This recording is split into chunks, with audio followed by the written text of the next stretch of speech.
ऐसी जिंदगी जियो, राजी हैं हम उसी में जिसमें तेरी रजा है। यहां यूं भी वाह वाह है, यहां त्यों भी वाह वाह, हर समय वाह वाह है। ध्यान रखिए, मिल जाए तो कोई बात नहीं है, चला गया तो आनंद में जियो ना। लेकिन तुम्हारी जिंदगी निराशाओं में जाती है। एक गुलाब का पौधा ये सोचता है कि मैं नारियल के पेड़ की तरह बड़ा हो जाऊं।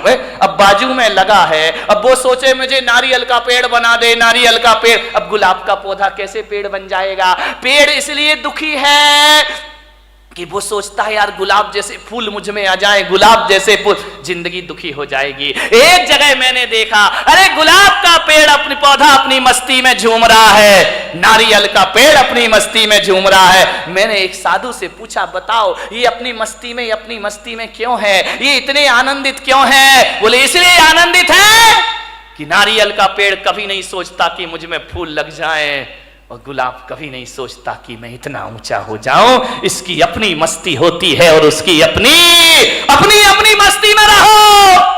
अरे मेरे भाई, पूनम की रात का जो सौंदर्य है ना, कभी कभी अमावस भी बड़ी सुंदर लगा करती है मेरे भाई। यदि अमावस की रात ना होगी तो पूनम का सौंदर्य कौन जान पाएगा? यदि जीवन में दुख नहीं होंगे तो सुख का स्वाद। एक बात बता, यदि इस जिंदगी में सुखी सुख होता, दुख नहीं होता, तो क्या करते आप? बताइए, सबको सुख, सब सुखी सुख। अब कोई बोले ये छोटी उंगली, ये बड़ी उंगली, ये बीच की, अरे भाई क्या दिक्कत है? अब ये एक बात बताइए, यदि पांचों उंगली भगवान एक सी बना देता तो क्या करते आप? कल्पना करो, कभी सोचते हो ये पांचों उंगली एक सी हो जाती तो ना लिखने का आनंद ले पाते, ना खाने का आनंद ले पाते, सामान उठाते नहीं बनता। ध्यान रखना, हर उंगली का अपना अपना महत्व हुआ करता है। अंगूठा है और अनामिका है, तभी आप इससे कुछ लिख सकते हैं। ध्यान रखिए, ये बीच की उंगली है, ये ध्यान रखना, ये बीच की उंगली सबसे बड़ी हुआ करती है। ये उंगलियां भी इसके जैसी बड़ी होने का ख्वाब देख ले तो ये दुखी हो जाएंगे। ये अनामिका है, ये नहीं होगी तो सिंदूर कहां से लगाओगे और तिलक कहां से लगाओगे? बेचारा एक बार इन उंगलियों में झगड़ा हो गया। अंगूठा बोला मैं सबसे बड़ा। बोले क्यों?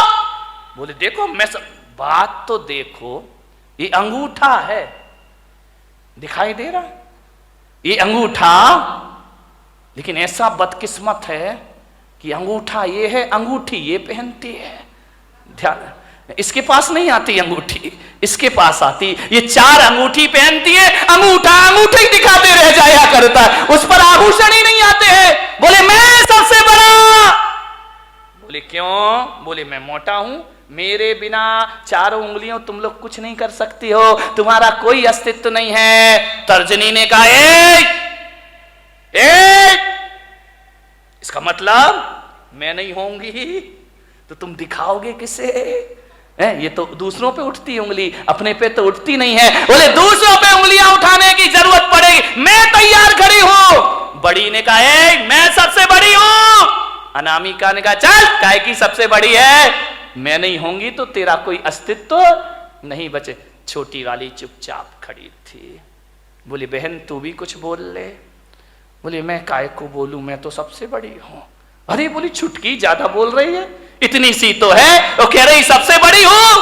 बोले तू क्या करती है? अंगूठा ने कहा मैं साइन करता हूं, अंगूठा लगाता हूं। तू क्या साइन करेगा? तर्जनी ने कहा मैं नहीं होंगी तो पेन कहां से पकड़ लेगा? तो बीच वाली ने बोली चल तेरे में ताकत तो मेरे से आया करती है। छिंगली ने कहा देखो, छोटी वाली ने, मेरे पास कुछ नहीं है, मैं सबसे छोटी हूं, लेकिन मैं इतना जानती हूं, मैं सबसे बड़ी हूं, मैं सबसे बड़ी हूं। बोले छोटी हो के अपने को बड़ी क्यों कह रही है? बोले इसलिए कि जब जब भगवान को प्रणाम किया जाता है मैं सबसे आगे खड़ी रहती हूं और तुम सब मेरे पीछे खड़े। ध्यान रखिए, प्रणाम करोगे तो छोटी वाली, जो झुकना जानता, जो प्रणाम करता, वो सबसे बड़ा हुआ करता। किसी से क्षमा मांगो, देखो लड़ने में तो तर्जनी तुम तैयार रहती हो, लेकिन जब माफी मांगी जाती है तो मैं सबसे आगे खड़ी रहा कर। सबका आनंद है अपना अपना। सब उंगलियां एक सी हो जाएं तो जीने का मजा क्या बचेगा मेरे भाई? ये छोटे बड़े नहीं रहेंगे तो जिंदगी कैसे चलेगी? इस दुनिया में क्षत्रिय की भी जरूरत है, इस दुनिया में ब्राह्मण की भी जरूरत है, इस दुनिया में वैश्य की भी जरूरत है। दुनिया में शूद्र की भी शूद्र नहीं होंगे ना, 3 दिन हड़ताल कर दें, जीना मुश्किल हो जाएगा मेरे भाई, ध्यान रखिए। सबका अपना महत्व है, अपने अपने में राजी हो जाओ। राजी है हम उसी में जिसमें तेरी रजा है। यहां त्यों भी वाह वाह है। यहां कबीर का झोपड़ा एक दिन बेश्या के कोठे के सामने बना दिया गया। बेश्या को बड़ी परेशानी हुई, कबीर को कोई परेशानी नहीं थी। संतों को क्या परेशानी, परेशानी तो संतों से दुनिया को है। कबीर अपनी भक्ति करता था, राम नाम भजन में लीन रहता था। बेश्या को डिस्टर्ब हो गया।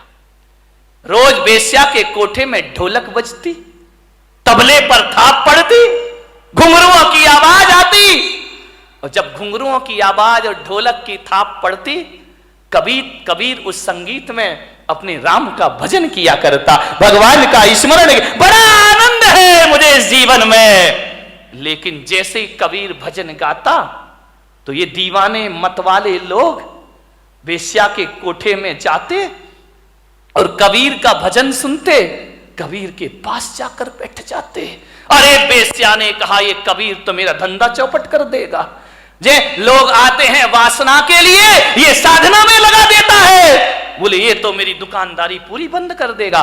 बेश्या ने कहा, इसका झोपड़ा हटाओ यहां से, अपना धंधा बंद हो जाएगा। लोग कबीर के पास जाते हैं, शरीर को नश्वर समझने लगते हैं, भोगों को नश्वर समझने लगते हैं। और ये आदमी भोगों को नश्वर समझेगा तो मेरा तो खाना खराब हो जाएगा। बेश्या ने अपने यारों से कहा कि जा, आज रात को कबीर का झोपड़े में आग लगा दो, जला दो रात को। रात हुई, बेश्या के यार गए, कबीर के झोपड़े में आग लगा दी। घास फूस का झोपड़ा धू धू करके जलने लगा। कबीर ने देखा, वाह वाह, अभी तो ये झोपड़ा तू कितना चाहता है मेरा राम, मुझे कितना प्यार करता है। क्योंकि जब ये झोपड़ा था ना, तब तुझे दिक्कत होती थी मुझे देखने में। अब झोपड़ा हटा दिया, आओ अपन सामने से दीदार करेंगे। बीच की दीवार खत्म हो गई, मजा आ गया, हरि भजन करने लगा, जल गया झोपड़ा। बोले लोग हवन यज्ञ करते हैं तो आहुतियां डालते हैं, वारे मेरे राम जी, तुमने तो मेरा झोपड़ा ही आहुति में डाल दिया, मजा आ गया। अब खुल के आकाश को देखेंगे, चांद सितारों का सौंदर्य देखेंगे। बहुत खुश हुआ कबीर। बात बदल गई। किस्मत को बदलने में ध्यान रखना, 100 साल में किस्मत जरूर बदलती है, ध्यान रखना। ऐसा कोई नहीं जिसकी किस्मत ना बदलती हो, जरूर बदलेगी किस्मत। आज है कल नहीं रहेगा, आज कुछ नहीं है कल सब कुछ होगा, ध्यान रखिए। हवा का एक झोंका आया और कबीर के झोपड़े की आग बेश्या के कोठे तक पहुंच गई। और उस आग ने पर्दे जलाना शुरू कर दिए, पर्दे जल रहे हैं, साज-बाज जलने लगे, ढोलक फट गई, हारमोनियम जल गया। बेश्या उठी, ये क्या हो गया, मेरे कोठे में आग लग गई, मेरी जिंदगी भर की कमाई सब मिट्टी में मिल गई। बहुत परेशान हुई बेश्या, कोई बुझाने वाला नहीं उस रात को उसके कोठे की आग।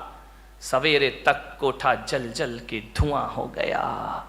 दौड़ी दौड़ी गई कबीर के पास, कबीर कबीर कबीर। कबीर तो भगवान की राम धुन में लगे हुए हैं। अरे कबीर उठो, देखो ये क्या हो गया है। कबीर भगवान के भजन में ले, वाह मेरा हरि, मेरा परमात्मा, मेरे राम, बड़ी कृपा है, बड़ी मेहरबानी है तुम्हारी।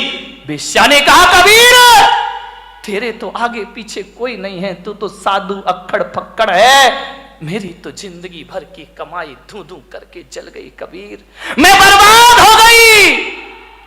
कबीर ने आंखें खोली, क्या हुआ बेश्या, देख कबीर मेरा कोठा जल रहा है, धू धू करके राख हो रहा है मेरा कोठा, बचा ले कबीर बचा ले।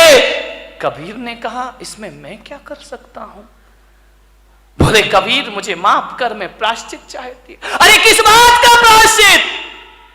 बोले तेरा कोठा जलवाया था मैंने, किससे, मेरे यारों से। तो कबीर ने कहा मैं क्या करूं, तू मेरी अपराधिन है ही नहीं। तेरे यार ने मेरा झोपड़ा जला दिया, मेरे यार ने तेरा कोठा जला दिया। ये तो दो यारों की लड़ाई है, तेरी मेरी तो कोई बात है ही नहीं। ना तेरी गलती ना मेरी गलती, तेरे यार ने मेरा झोपड़ा जलाया तो मेरे यार ने तेरा कोठा। ये दो यारों की लड़ाई है। अब देख बेस्या, किसका यार दमदार है। देख, मेरा यार दमदार है या तेरे यार। जो कल यार तेरे साथ घूमा करते थे तेरे लोग, आज एक भी तेरे पास नहीं है। और आज झोपड़ा जलने के बाद मेरा हरि मेरे पास हमेशा से मौजूद है। बारामती वालों, यारी करो तो ऐसी करो, जिसका यार दमदार हो उससे दोस्ती करो मेरे भाई। ऐसे यारों से क्या दोस्ती करना जिंदगी में। आनंद में जियो।